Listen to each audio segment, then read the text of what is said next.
Glad to know you're still there, and it's a pleasure indeed. And if you're just joining us, you haven't missed a lot, because we're delving right now into the discussion segment. You're on to KAFTAN Television, you're on to the press. I'm Mikky, Attah, and I will tell you this morning, you all saw the story that was trending in all of today's newspapers. It's all about Senator Natasha and the Senate President, Godswill Akpabio. This time around, she's trying to sue, and they're also trying to suspend her. Some papers say punish her. And what is it all about? Well, by now you must have all seen the trending video about how the Senate President asked Senator Natasha to move from her back row seat. She was already seated at the back row, and he told her to go and move and sit somewhere under the toilet. And she didn't want that seat. And he said, you know, you're not gonna be able to address the Senate unless you are talking from your own seat. And she then lifted up the privileges book and said, please order such. This is how she started. Please order such. He wouldn't listen. Please order such and such. Increased her tempo. Please order. Oh, before we knew it, Senator Godswill Akpabio hit the mace on the table and asked the sergeant at arms to please lead her out of the chambers. Now, we have only 3 female senators in the Senate right now, a downturn from 7 we had further on. Senator Natasha in particular, for her to be in that Senate, we all saw where Governor Yahaya Bello dug. I saw it with my eyes. I passed that street the day after. Dug her. She was practically buried alive. For somebody, she's almost buried alive. For somebody to have made it that way into the Senate under that condition, you should have put her at the front of the Senate forever and a day. But now, here is the whole world looking for female representation in leadership, and the Senate President, Godswill Akpabio, not only pushed her from her back row seat to close to oblivion, and then ordered for her to be sent out of the Senate, and is now asking for the Ethics Committee to give her some punishment. Please, I want you to look at this video that just came out yesterday, where the Senate President addressed her as our dear sister and said that she's a new senator who came in by court orders. Listen to this.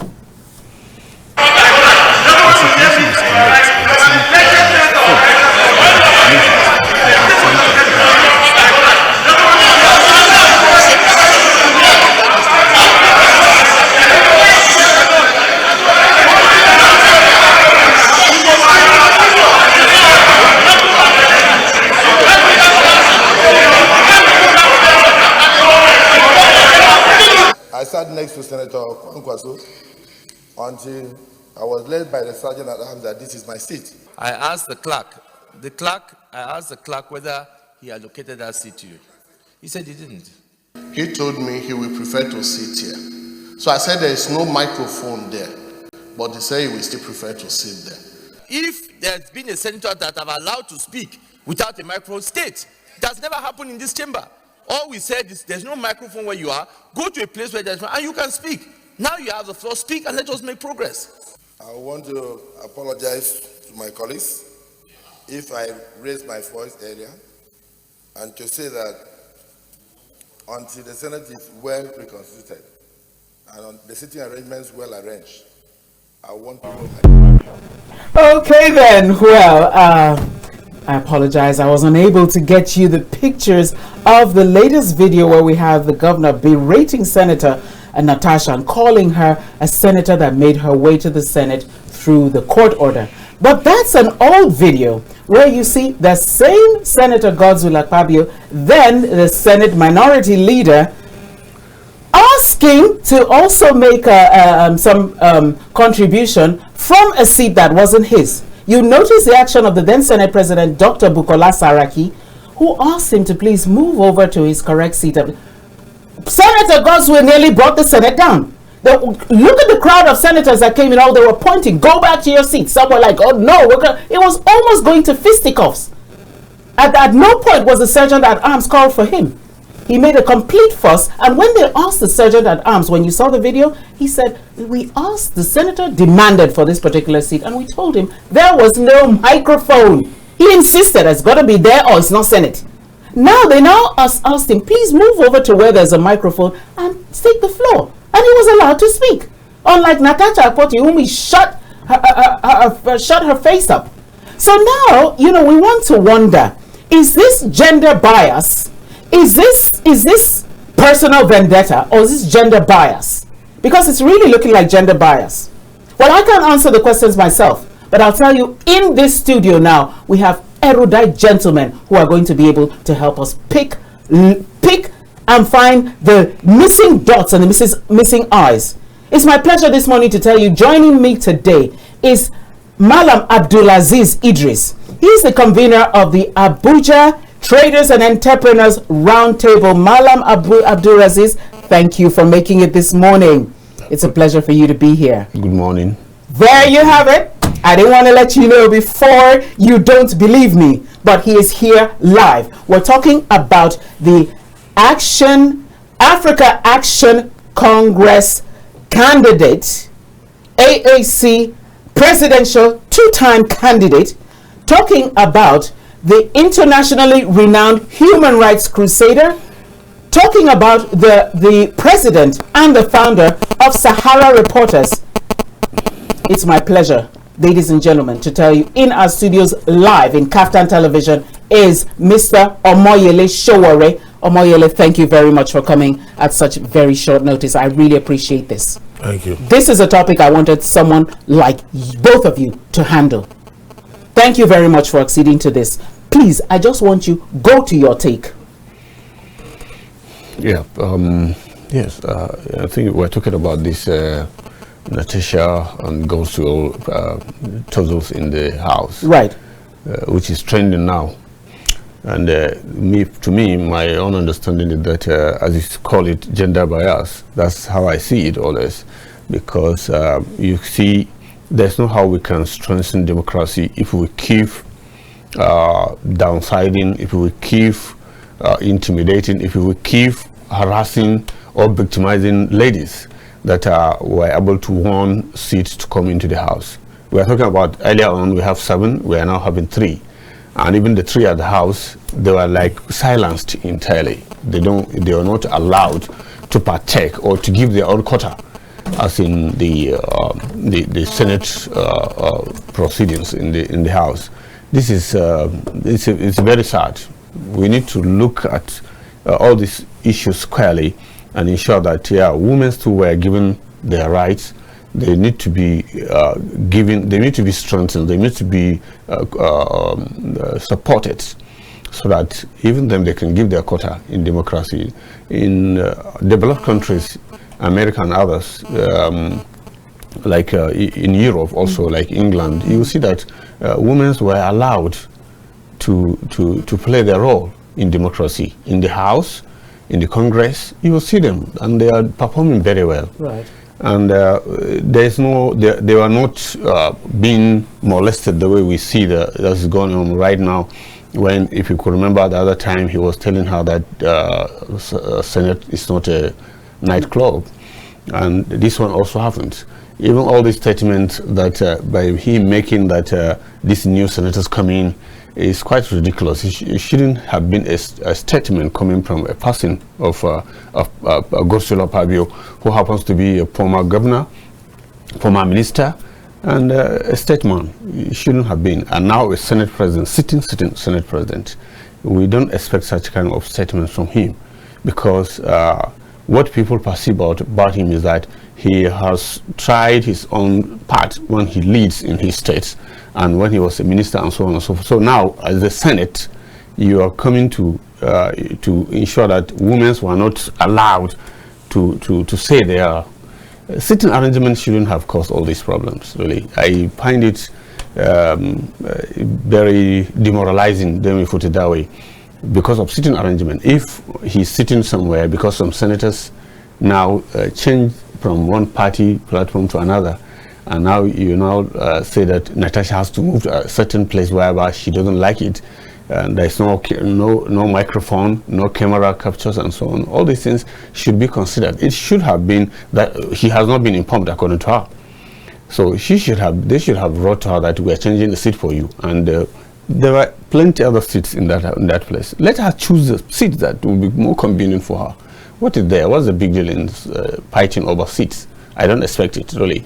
And all these statements coming out from Godswill Akpabio, we don't expect it from him. He needs to keep him to himself, the way some people perceive him as a leader by example. This is the problem we're having now. Some of our leaders, they don't want to lead by example, because if you fail to lead by example, then others following, others looking, they cannot behave the way they are supposed to have in a good way. People can now be thinking that even to misbehave is even good, or it's a way of leading an example, which is not right. Right. That's what I said. Thank you for your take. Okay, listen, this is a people's program. Okay, so in the course of time, the numbers will come up. I really want to hear your views expressed as well. You take part in this conversation. But for now, let's just have a little chit chat right here in the studio. Okay, Mr. Sowore, I just wanted to ask you, right? Because I find it amazing that Godswill Akpabio, who imposed a governor on his state as he was leaving. Now, when he was leaving, there was a court case for the governor to even ascend to the position. And there it was found out that there were let's say an estimated 500,000, let's put it as an estimate, 500,000 registered voters in that state. The winner won with 790,000 votes. The court declared him the winner. Then it wasn't a case of court bringing somebody in. It's in Natasha Akpoti's case out of 109 senators. What do you make of all these Godswill statements? Well, I typically would not waste my time discussing things that are irrelevant to me personally. What I mean by that is that I don't even rate these senators in the first place. A rubber stamp Senate sitting somewhere in Abuja doing nothing for the Nigerian people than waste the taxpayers' money is not this kind of thing I thought I would wake up to this morning. But having said that, there are certain fundamental issues facing our society, and one of it is that we are still very likely chauvinistic and sexist society, and that to say that we don't respect women is an understatement. Our institutions, our leaders don't believe in women. They're just tolerating women. That's what you see. And that is why you have voters registration cut across the country that says there are almost equal number of men voters and women voters. But men will go back and decide that, okay, we want to be generous. We'll give women 35% representation in government. This representation should be according to the number of voters. But then I go back to women themselves. What are you waiting for? If you have the population, you have the education, you have the power. More women these days are even more employed than men in this country. A lot of them are breadwinners. What are you waiting for? Why are you going to allow yourself to keep being suppressed? And this leads me to the question, what was the position of two other senators, female, when all this was going on? Did they support Natasha, or are they part of the people who said she should be punished? And that is as a result of internalization of oppression. They also have accepted being oppressed. And you see, this is the reason why people like Kemi Badenoch left this country, disrespected, whatever her story is. They are doing well elsewhere. But if she was here, she probably would be facing the same kind of hostility from this male-dominated society. And I have said it, and I don't mean it in jest. Men have failed us so well. Maybe it's time for us to turn over to women and see how they govern. This country is a country governed by men from the beginning. It was white men that came as colonizers and then handed over to black men, Nigerians, and look at where they put the country.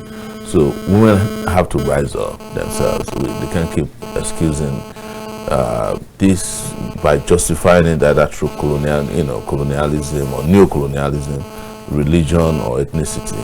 We are in a country where women still are not allowed to inherit from their parents. And different parts of the country. I watched a video last week where a woman who lost her husband was made to drink the water.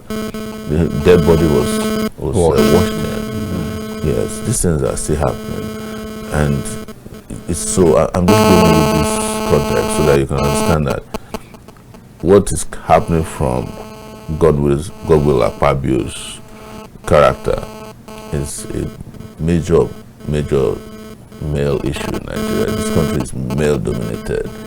Unfortunately, irresponsible men have dominated the country. And but like I said at the beginning of this conversation, I don't like to waste my time discussing loafers. These guys are just sitting down in the corner of Abuja, sharing money, contracts. They are doing oversight functions to extort money from ministries, departments and agencies of government. And my position is even more fundamental. We don't need a Senate, if you ask me. We should have a unilateral... Break the table! Yes.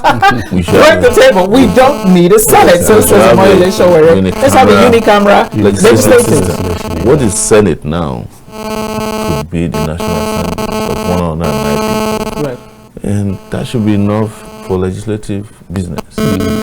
Because we don't have time, and we need to invest in other things than invest in people who are just using the Senate as a retirement homes after they have been failed governors or failed leaders. There's nothing they're doing there that warrants the amount of attention and investment we make into them. I would rather use those money used to service the Senate to build public toilets in Nigeria, across Nigeria. So that's how bad I feel about the conversation. We're just wasting our time. And in a way, these things are probably also distractions, so that we don't face the real socio-political issues afflicting us. Right. So that we're distracted from what they are planning to do to rig the election again in 2027. How they are stealing money. So this might be all scripted to distract us. Right.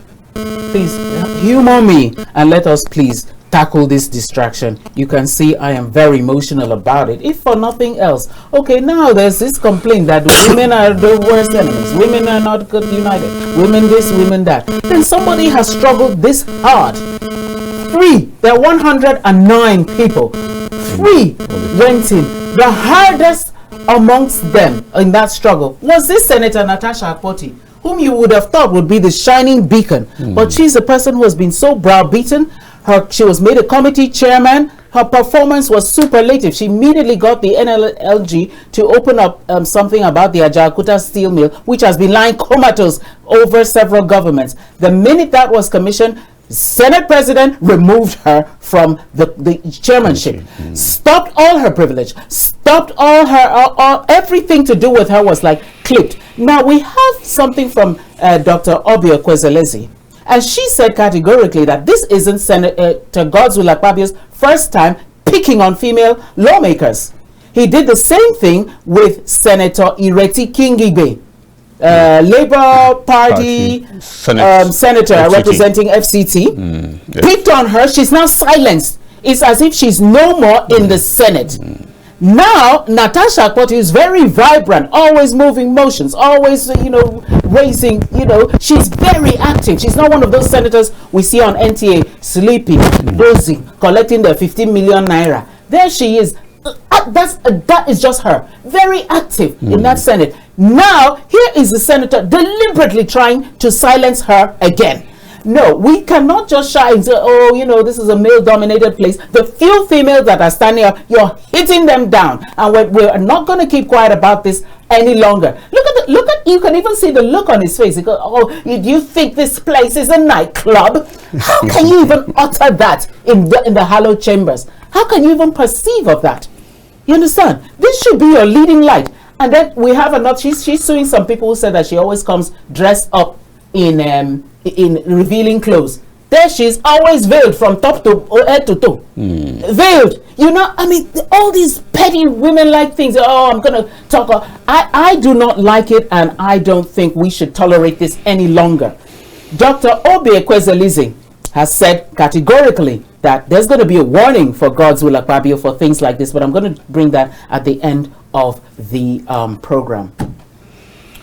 Okay, let me just go over to the front page of the Punch because Mr. Sowore raised a germane point and he said something about, our electioneering. Because you notice every cycle, we're going into electoral reforms. Every cycle again, more electoral reforms. When are we going to get this reformation straight? Because all we keep having is, these blunders. So now what we have in Nigeria is the worst of us leading the rest of us. When are our leading lights going to be able to get in with this kind of setup? We have here the story, why INEC vote can't be accurate, says Jonathan, a whole former president, saying that the votes cannot be accurate. What is so hard about it? What is the what is the missing link? You have people, we all come out, voters registration, voters card, do all these things, BVN and the other. We all come out. And at the end of the day, you're sitting right there with a result sheet in front of you, with the figures in front of you, and you're announcing from somewhere else a different figure from what's there. Of course, we take it to the tribunal and the judges throw it all out. Where will we go from this kind of mess to get these kind of leadership like we have in the person of the Senate president out of that place? Mr. Sowore, please help us with the answer. It is way more fundamental than that. Elections are not designed in Nigeria to be free, fair, and credible, because free, fair, credible elections produce credible leadership.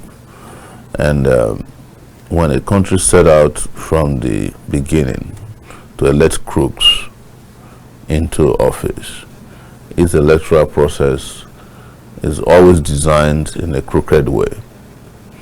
And it's already happening again. Forget about all these reforms we are talking about. That's why I always say that Nigeria's case is beyond reformation and that we need a revolution. All these issues we are discussing about, there's going to be another electoral law, there's nothing will change, because the men and women who are going to rig the election are already in place.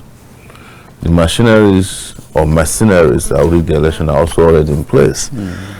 Go and look at INEC, federal commissioners and state commissioners that were appointed by the president. Most of them are APC card-carrying members, and this happened in the last 2 years. The president of Nigeria has appointed 11 Supreme Court justices in the last 2 years, and you only need 7 Supreme Court justices to determine who is president of Nigeria if it goes to court in the election. I can guarantee you that those guys are going to work for the ruling party. So, as much as we love democracy, we love elections, we like to think that these things will favor us.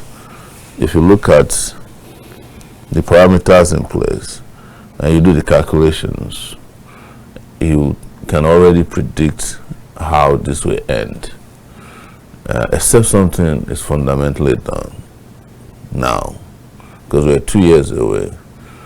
Nothing will come out differently from, in fact, I could tell you that the election results, you can announce it today and it will be exactly the same. You don't need to announce, you can predict what will be happening in 2027 and you get exactly the same result. And that's why we keep calling on citizens that if you want to change the system or you want to change the game, you must change the players. These guys don't care about how you feel. And you can see it in their countenance, in their demeanors. You can see it in the ambience of their gatherings. As you saw with Babangida's book launch, where they went and mocked the Nigerian people by clapping for a guy who ruined the democratic future of the country. But whether you like it or not, the democracy Babangida was trying to create was not an accident, because that's what produced the characters you have now. In fact, these people who are in government now used to be referred to as new breed politicians by Babangida in 1992, including Bola Tinubu, who was elected at that time as a senator in a diarchy. What is a diarchy? He was a senator at the National Assembly. Babangida was military head of state. They called them new breed politicians. Babangida created a political party, SDP and NRC, that produced the likes of Tinubu.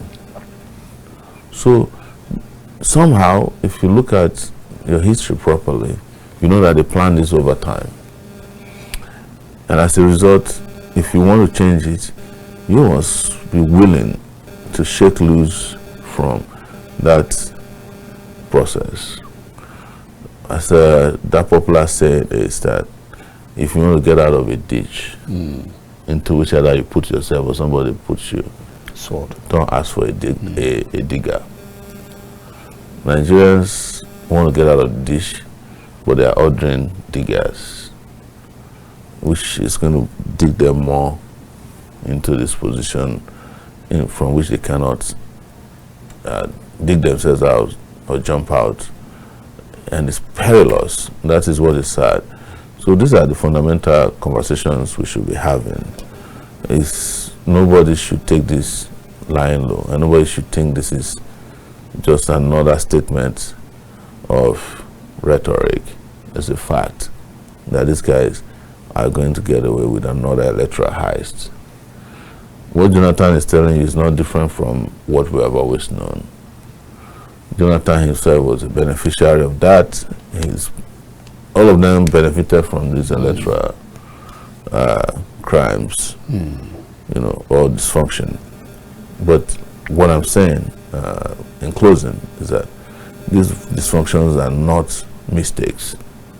They're designed to produce the results that you get from the electoral system all the time. Oh my goodness. Such a gloomy picture painted. So which way forward for Nigeria?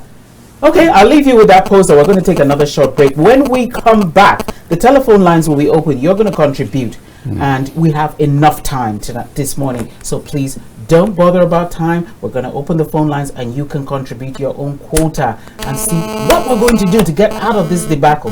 And also the issue of female repression. We're still going to talk a little bit more about that. Stay with us. We'll be back in just a moment. Glad to know you're still there and you're still on to the press. You're still on to KAFTAN Television.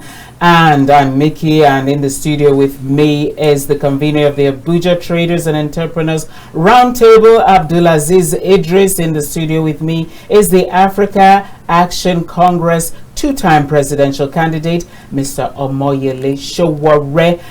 And you are with me. Those are the numbers coming up right this minute on the screen. And then you can just call. We want to know what you feel about the two topics we're treating this morning: the INEC situation, the voter situation, the electioneering, as well as the suppression of female leadership and the gender bias being demonstrated in the National Assembly, with specific reference to the actions and inactions of the Senate President, Dr. Godswill Akpabio. Okay, Abdulaziz, let me just take you next, because we just heard what our presidential candidate said, and I was almost like, so where do we go from here? If now 2025 we're predicting the outcomes of 2027 elections, then we're predicting gloom and doom, isn't it? Yeah. So what should we do in these 2 years? Give us what you think should be our action point. Yeah. Like we're doing right here on the in the studio, but let's take it out. What else should Nigerians be doing right this moment up to 2 years to come? This morning they're meeting. Yeah. APC's neck is meeting. They'll sort out, like he said, they sort things out. Yes. You see, one thing I knew about, as he said, let me just buttress a little from what he said. Yeah, go ahead. No reforms that can help us to at least bring out the credibility of the election we have, because all the previous reforms have failed. All the reforms earlier on has failed. So whether there's reform or no reform, that will not change anything the way it is going on now. As he said, you can look at it now, the appointments of resident electoral commissioners, the appointment of the judiciaries. If these appointments were done in such a way that the beneficiaries of these appointments were card-carrying members of one-sided party, how do you expect free and fair, credible election to come off? It's very, very difficult for you to have a free, fair, and credible election. We need to, as he said, I don't know the kind of electoral revolution we needed in Nigeria, but at least if we can emulate other developed countries, whereby the election count per vote. How can we have touch? Because the INEC we have on ground right now, so I'm speaking to you, with it, with the elements, with those personalities there, I don't see any credible election. It is just a replica of what has happened earlier on. We can look back in the elections Nigeria had in 1983, 1979. We can reflect back. We can reflect the elections we have in 1999. Right. Hold your thought right there, please. Hello, caller. I've noticed your struggle. We've been struggling to take its network. Thank you very much. You're our first caller. Your name, where you're calling from? Kogi State. What's your name, sir? Umar, good morning. Thank you very much. Just go ahead. Works fine. Just go ahead. You're live.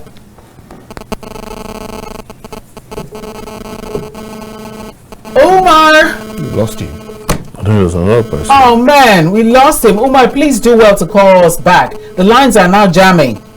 Network, please. You're increasing the tariff. Increase the services, please. Yeah. We're struggling to take your calls, but please do well to just call back.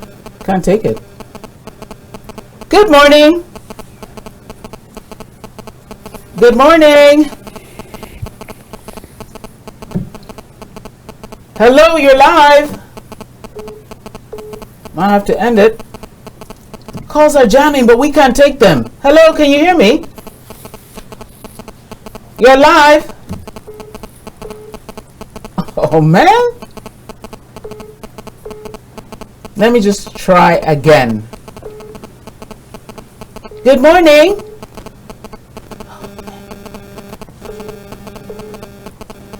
Morning.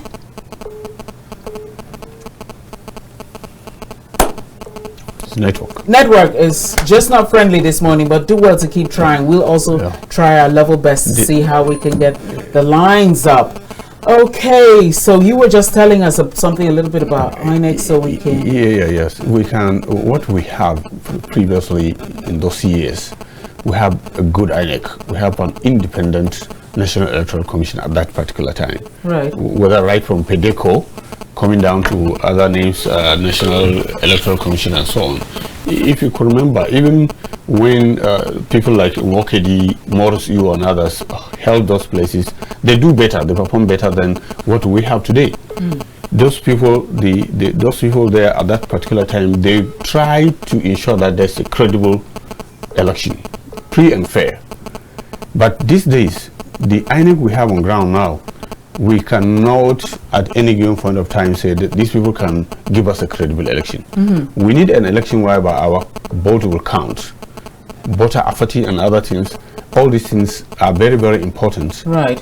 Whereby this announcing a different result from a different polling unit should be aborted at this time around. We need to develop. We cannot keep doing this. Democracy now at almost 26 years old.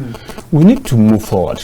We shouldn't be in the same place as we are before. In fact, if you look at it now, it's even deteriorating. Yes, we're going backwards. If it's getting worse and worse, then we're going backwards. Look at 1999 election. Very credible. Look at election in 1979, in 1983. Why are they better than election in 2003 and 2011 or 2005, 2015? Why? That is as good as mine. Yeah, so Abdulaziz is telling us, something, a maxim that we should adopt, and that's doing the same thing the same way and expecting a different result. It's practically madness. So that's what we're having in Nigeria, and we want to know which is the way forward for us. What should we do you know, in order to get out of this debacle. Mazi, can you hear us? Good morning. Good morning. Oh my goodness. He can hear you. They're hearing you. Just go straight to the point. We're having so many challenges with network. Yes. Go ahead, sir. Our former president, who said about the good voter. Now, everybody has returned. Thank God it was the president that said, not a Nigeria or a lady, that it was the president that confirmed. But Daniel has to look inward. And then doesn't have to block us. The areas they start mapping their strategy for the forthcoming election in Anambra and other efforts. The reason whereby when that time comes, they start in the fire brigade. Now, our guests in the field is different. I think you have seen a report about a state doctor that abused over 299 people for 3 decades. Now tell me, what are the ethical tips that people should be looking at a situation like that? Now, where a medical person who's supposed to take care of our abused patient. Now, people have to be very careful that whatever your profession you find yourself, you have to say, even when it is 50 years or something, one day, people will come to the like bad. Right, thank you very much. That was Mazi Okorafor calling from Arochukwu, and our first successful call this morning. But Gino, just keep those calls coming in and we'll see how we can get out of this. Mr. Sowore, please, I wanted to ask you something that beats my imagination, because in spite of all these hurdles with INEC and the hurdles with the governors who are so powerful and on and on and on, we have some candidates who actually decide, look, I'm not going to go into APC and PDP because already it's going to be governor's choice. Okay, let me go to the so-called smaller parties and then try and contest there, because, you know, the people want them and they have the backing, the support of the people. Now they go to the polls, they actually win, they go to the tribunals, they win again in spite of all these odds, with all these obstacles before them. And guess what happens next? The moment they step into the House of Representatives, the moment they step into the Houses of Assembly, 1, 2, 3, they jump ship and join the ruling, whichever is the ruling party. So if PDP was in, you know, in Aso Rock, they would be decamping from one YPP to the PDP. So how then are we going to get out of this kind of... First of all, we have noticed that the judiciary is not stamping its foot against it, because the law has it that if you decamp, fine, vacate your seat. That never happens. So in the end, we bring out our best, propel them through these so-called small parties. People invest their mandates in them. They get in and jump over to where they came for table manners. How are we going to change that narrative first? Because changing the electoral system is a long road to go. Well, everything has to change, not incrementally, but all at once. All at once? Yes, I mean it. It's either you want to change Nigeria or you don't want to change it. Right. And that is why I've often rejected some misguided, I would say, suggestion that some of us with the kind of capacity we have should go and start from a small place. I know. You know, it's amazing they tell somebody of Mr. Omoyele Sowore's stature internationally to please go and collect form and contest for supervisor, even if the councillor. Yes. Start from there. So this is part of the mental degradation that has been inflicted on Nigerians. And when people are degraded continuously over time like that, they start to see themselves as inferiors, and not as people who have rights of equality.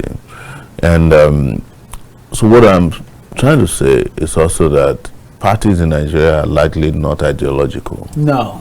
So they're just special purpose vehicles for fulfilling electoral wishes. We have a political party, the African Action Congress, that was established in 2018. And that party was hijacked immediately after elections in 2019. It took us 3 years in the courts to get the party back. Because one thing you must also understand in this country is that, so there are political parties, but INEC is also a political party.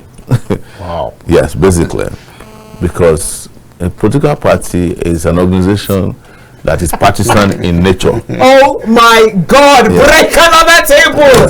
INEC is a political party. INEC is a political party. Oh my God! Because they are a partisan, group who take sides with the ruling party at all times. And they have back channels. There's nothing we don't know about this because we have a political party that's still in existence. In fact, our political party is one of the 18 political parties left in the country. In 2019, there are 79 political parties, but only 18 are left, and AAC is one of them. And we go to meetings with these political parties, and you'll be shocked that the political parties are all in agreement with INEC, except us. So we always look like we are the only antagonists in the house. Oh goodness! And in 2022-23, I made a point about it when everybody was blindly, following Labour Party. I said the Labour Party is, what they call Airbnb. It's a short renter. After they are always available to be rented to do special purpose work because they've been around for longer than most people know that. Oh, of course, all hell was let loose. They were abusing me, abusing anybody who was opposed to. Where's the Labour Party today? He's laboring. All the people that were elected fraudulently in the name of the Labour Party into the National Assembly have all defected, except maybe a few of them, yes, to the APC. Right. The APC, they told us, was a criminal organization, is where they are now. Because they came to the Labour Party as a special purpose vehicle to gain power. And the moment they gained that power, the Labour Party people left them and they left the Labour Party and they went to their natural habitat, which is the APC. If the PDP is in power tomorrow, most of the people in the APC will go to PDP. I know. So our party remains a very ideologically grounded party, not rich, is not a money back party. We decided that we're not going to sell our conscience to anybody because they have bags of money. It will be that you have something to offer. Right. And we believe that one day this country will appreciate people who have something to offer, and not people who have nothing but dust in their their brain or their skull. Let's see if we can take this one. Yes. So, hi, caller. Hello. Good morning, ma'am. Woo, good morning. Your name, where you're calling from, go straight to the point. Network is really funny. My name is Nobleman. I'm calling from Kaduna. Hi, nobleman. Go ahead. Good morning to your guest, Abdulaziz and Mr. Sowore. Good morning. good morning. I just want to go straight to the point. I would like to say I'm going to align my thoughts with my brother there, the activist, Mr. Sowore. Sorry. Thank you. What we need in Nigeria now, pure revolution.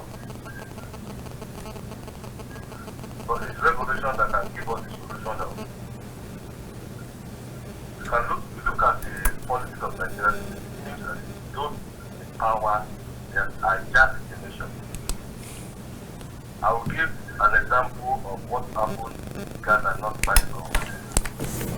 Prior to their election, about a few months, you can still mobilize themselves and they went to INEC office of that country and they give them a stand warning that if by any chance they could temper or jeopardize the election, they are going to revolt. And that's what gave them the result that they got. I believe in Nigeria, we are really and truly serious. By now, we're planning on how to go to the street and get to INEC office and give them the stand warning that will give them to give us the rightful form of electoral process, whereby there will not be rigging. And if I saw that any rigging, we are going to march the street. That's our own form of revolution, not by carrying arms. But let us show our grievances by marching out the street and letting politicians know that we don't want what is happening and want great change. And secondly, I want to advocate, I don't know if there's a way that we can form a youth party. Because both of us have voted for election to vote. They are young people. While it is party of the same ideology that we want change. We can mobilize ourselves with people like Sowore who already have a party to support him and have one ideology to change and move this country forward.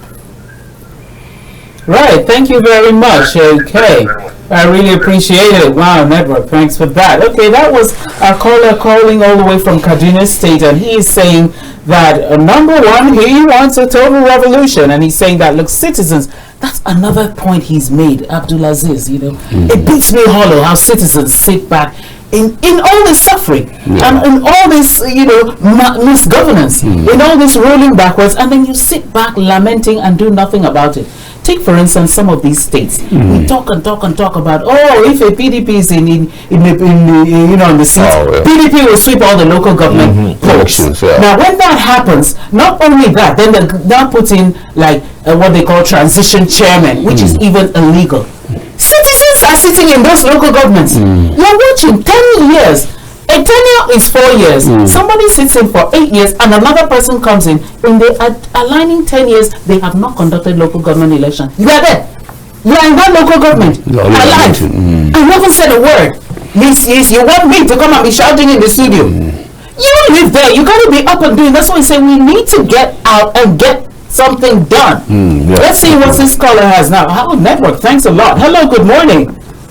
Good morning. Morning, you're live and you are on. Thank you for KAFTAN television this morning.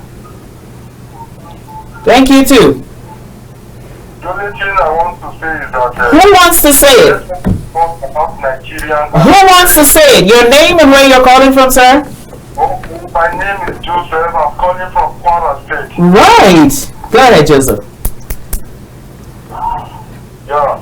Please, anytime you're on your program, Right. an anchor, let us educate ourselves about Nigerians and Nigerians. Not to be seen that Nigeria is not moving forward, or we are now looking at the fault of all our leaders. And if you want to bring any of the discussion into your stream, please be bringing people that will educate Nigeria, not to be bringing us down, not to be weighing our spirit down. Like now, somebody that has not even contest for councillor wants to become president. Is that how it comes? Two, now we discuss about the Natasha problem with Attah. Now, you people did not even see the fault of Natasha. Even when we were in primary school, the teacher will observe in the classroom that when he now says that there is some noise in some area or there is some distraction, he will just say, hey, student, get up from that seat, go to the other seat, no contention. But why is it this 10 Senate, the two women that are in this Senate, they are stubborn? Let us say the women are stubborn. Okay, thank you for telling us the truth, sir. Hello, where you going? Right. Oh, you haven't finished? Yes. He was stopping Bello. When that look the one that hit him, he was disturbing Wilson. Right. He was taking the one in charge. Which day senators in charge of the state? That was his understanding. Right. His opinion. Amen. Hallelujah. Thank you very much for your take. Wow. Okay, so he's saying the real thing is that, you know, the two sides to the blame, and he's also saying that you ought to start, like he said, start at your level from being a councillor, then go to presidency. I wanted to ask him, but, you know, is it even necessary? Yeah. Which of them that they ever sat as a president in Nigeria started as a councillor? Why are you, you know, taking, you're the one taking us back? Answer that. He has an opinion. Don't even answer it. Let Abdulaziz, because he was firing it at you. Yeah, that's why you should let me answer him. No, let me answer him. Let Abdulaziz answer. Let me answer him. Okay, you see, because he's firing at you. No, you can't allow these ignorant people to dominate public space and say that you don't answer them. If they don't learn, it might have a child that needs the lessons. Yeah. Or there might be somebody standing next to him who need the lesson. the person who's supposed to be the best person to lead Nigeria is supposed to be experienced people, according to them, right? We've had two most experienced Nigerians who led Nigeria down the drain in recent times. Buhari was Minister of Petroleum. Right. He governed a state that is now, that was a one state, now two states, Adamawa and Borno State. Yes. Before. He was head of state at the age of 42 for 3 years. He was elected to come and be president in 2015. Look at where the experience put you. Right. Experienced people. I know. Obasanjo was head of state at the age of 38 at first. Came back in the year 99, became head of state again, and ruled Nigeria for 8 years. Look at the Nigeria his experience taught you. The reason I'm giving you just this background is that if any serious country that needs development, don't look for useless experience. They look for people with vision. Right. That's it. People who have mission, people who have character. I know. Those are what serious countries look for. That is why you can find an Obama whose best position before he became president was actually not a senator, because his senatorial stint was like very short. I know. He was a community organizer. In fact, his wife was complaining that they were going to divorce because Obama didn't have a real job. Yeah. He was always out for these meetings. Yes, just going to all these meetings and organizing in Chicago. He became president, and look at what he was able to achieve. Some might disagree about his legacy. What about the guy in Senegal who was a tax collector? Who's 42 years old.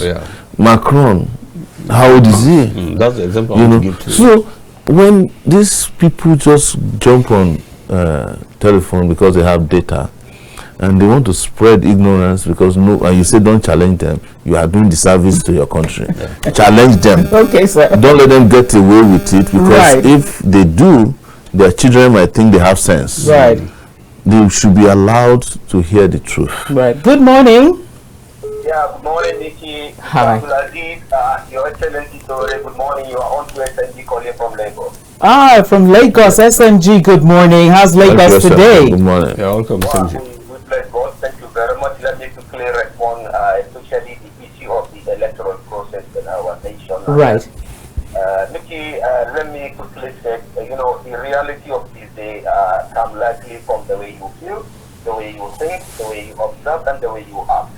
To be honest with you, starting from 1999 to what I see, what I experienced, and what has been displayed by our politicians, the self-determination was never captured in the entire system.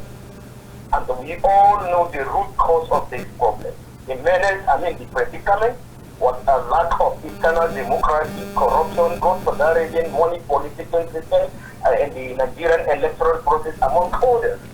Now the question is, where are we said independent? That is the umpire. INEC as an independent body, the umpire. Yes. Where are the voter education units? What are they doing? We experience. We are every year of election. We are experiencing voter apathy, and nobody among the umpire, the critical stakeholders, the actors, nobody was here to at least educate Nigerians on the implication of that voter apathy.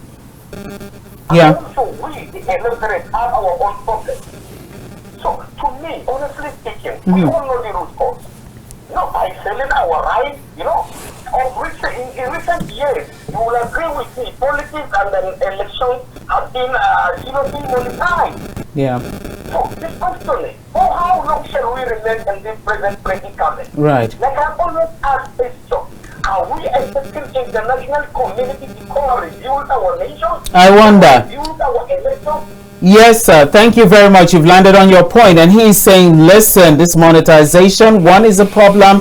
And, we have to go to the root cause of the problems. And one of the root causes of our problems right now is the issue of the judiciary. Because imagine a situation whereby, okay, this has happened on election day, right? I'm aggrieved. How am I going to seek recourse? Because I'm not violent. I'm not going to pick up a gun and say, okay, I'm going to shoot him because he won instead of me. You now go from tribunal to the court. And here is the court giving a judgment that is jaw-dropping. This happened in my state, Kogi State. It was, the whole Nigeria saw that. Okay, we have 500 registered voters. The winner won with 900 and something votes. Do I have to have a PhD in law and be a Supreme Court judge to know that such election should at least be cancelled? But you now announce such and such a person as a winner and impose him on us. Where do we go from a place like that? And that's why I really reference the Senate President, Chief Godswill Akpabio, because this is the kind of thing he did when he was a governor. That's why I'm saying, this man talking about experience, the experience shouldn't be the experience you, the individual, bring. It should be the experience Nigerians had with you. Yeah. That's the experience we should be looking at. What was it like when you were the councillor? What was it like when you were the governor? What was it like when you were the president? It was a roll backwards. I know what it was like when I was growing up. I know what it's like in Nigeria now. It is worse. And it's the same set of people. Now, this Godswill Akpabio, when he was the governor of a state, he had like a whole big cabinet with just 2 female members. And then the statutory female members, amongst them was the chief judge of the state. She was a lady. And now he, normally everything rises and falls with the governor, right? And then there was this influential man who had a case with the government. And lo and behold, the man won. Godswill Akpabio as governor called the chief judge and said to her, how come that guy won the case? How come he won? Because he would have thought she should have been sensible enough to know X versus government equals government win. Yeah. This lady just carried, the judges, they read like 24 pages of summary, then give the judgment, right? And she just packaged everything. I'm not telling you what I overheard. I talked to her one-on-one in her hotel room in Abuja. So I'm telling you exactly what she said happened, right? She packaged everything, then attached the judgment and wrote a memo. She said, Your Excellency, sir, Your Excellency, you yourself, you're a lawyer. Read through this judgment. Read through the summary. Then let me know where you fall to this judgment. That was when he now decided to pipe low. So our problem we have is the judiciary. How are we going to get out of this problem of the judiciary? Yes, we can get out of it. How? Judiciary is a body. Right. It's one of the 3 arms of government. But by the time we have judges that are credible, by the time that we have judges, you understand, that are sincere and straightforward judges, that they can look at the case without any backpack. I mean, there's no monetizing, no corruption in their dealings. We can get judgments. Yeah, but that's by the time we are going to get them. In this time that we don't have them, how will we get out of our problem? That is by the time that we will get them. Now that we don't have them, how do we get out of our debacle? We still have good judges. We do? Yeah, we do. It's just that the bad ones are more. Yeah, I think so. That's why maybe we are looking at, say, the judiciary is entirely in the quagmire, but it's not all. If you look at, in some instances, yes, they do give judgments that are credible. For example, now the one you gave an example. Yeah. At least that woman has maintained her integrity and dignity, and even the integrity of the judiciary as a whole. As a whole, yes. So there are some certain judgments that they gave that are credible. You cannot dispute it. Right. But in some instances, we know, we suspect some of these judges are they are corrupt. And corruption really will not allow judgment to be free and fair. Okay, you're going to be our last caller, and you'll make it good. Hello, caller. You're our last caller. Right. Speak up when we're running out of time. Samson from Benway, please speak up. Go ahead. You're welcome.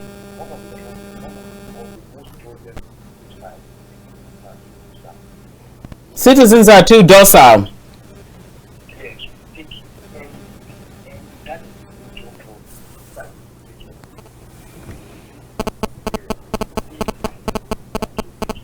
Samson, we can barely hear you. You're right by the speaker. Please speak up. Mm-hmm. Yes, go ahead. If everybody are doing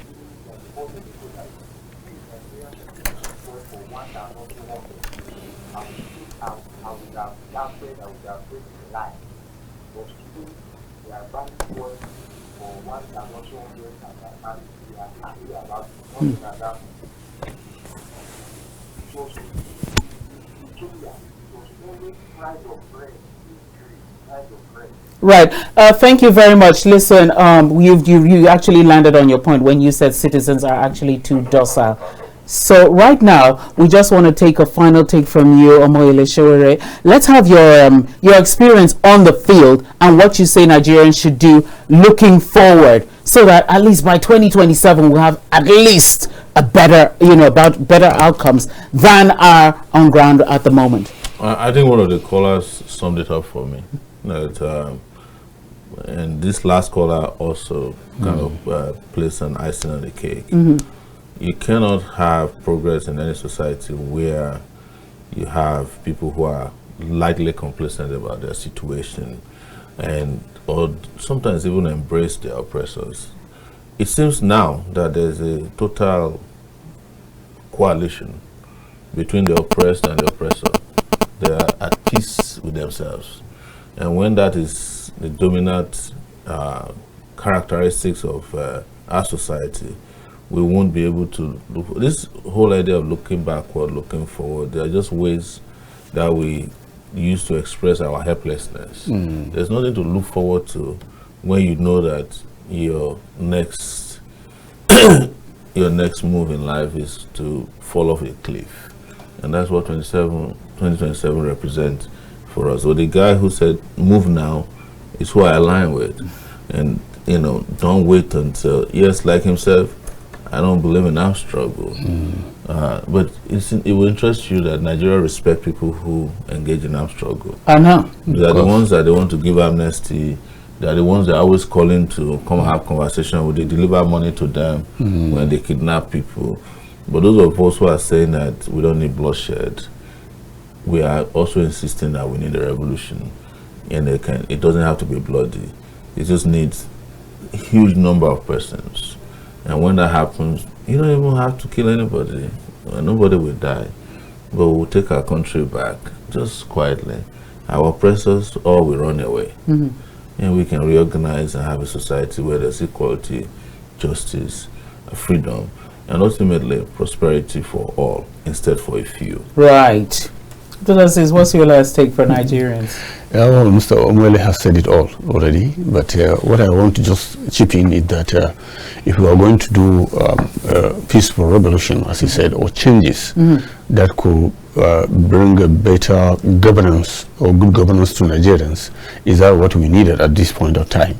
As one of the callers was saying that somebody has not contested election, a councillorship or something like, we cannot sit back and look at that and wait for that person, you understand? He has given examples, which I also want to do the same thing. Like Macron, he has never been in any election. He's just at 30 something or 40, he won an election in France, in the French country. The one we have in Senegal is also an example, as he gave. Same as Ukraine. Yeah, so therefore what we need now to do is that money they used to bring to us during election, at this point of time, Nigerians should wake up. It's not about money this time around. It's about good governance. If they have given the money, we gave them the mandate, and finally, what we got when they were governing us was bad. We couldn't get the good governance that we expect. Then we have to have a rethink that this time around we shouldn't go for people that will just come with money bag. You understand? We need credible people. We need people that can stand and make Nigeria to work. Because what these corrupt politicians are doing now is that they ensure that Nigeria do not work. The system of Nigeria is collapsed. They keep collapsing it. They don't allow it to work. So all we need to have were leaders that can wake up any day and ensure that Nigerian system works. Right. Ensure Nigerian system works. Yes. All right. Our time is so far spent. I'm getting signals all over like wind it up. So it's really been an engaging time, you must admit. Network notwithstanding, we're still able to get your calls from as far as Kogi, as far as Kaduna, from as far as Lagos and all over. And I want to say, those of you who called, we really appreciate it. Those who tried, we appreciate your efforts. And for those of you who stayed on, we really appreciate your time. Here at KAFTAN Television, like we assured you, we'll always bring you the best on the press. Now, the press will be on tomorrow, but don't miss Friday's edition. I assure you it's going to be a bombshell, just like this morning. I want to tell you my final take on which is that, one, the docility of citizens, which we've spoken about here, should end right now. Get up and do something if you want something done for you. Now, I also want to say my little 2 cents is that female rights, women's rights are human rights. Let's also take cognizance of that. Alrighty, on that note, I'll say thank you very much to our production team. Thank you very much, Victor Chizia, and all of you behind the scenes to bring this here. I'm Mikky Attah. Thank you so much for staying there, and stay on with KAFTAN Television for the rest of our programming. Have a beautiful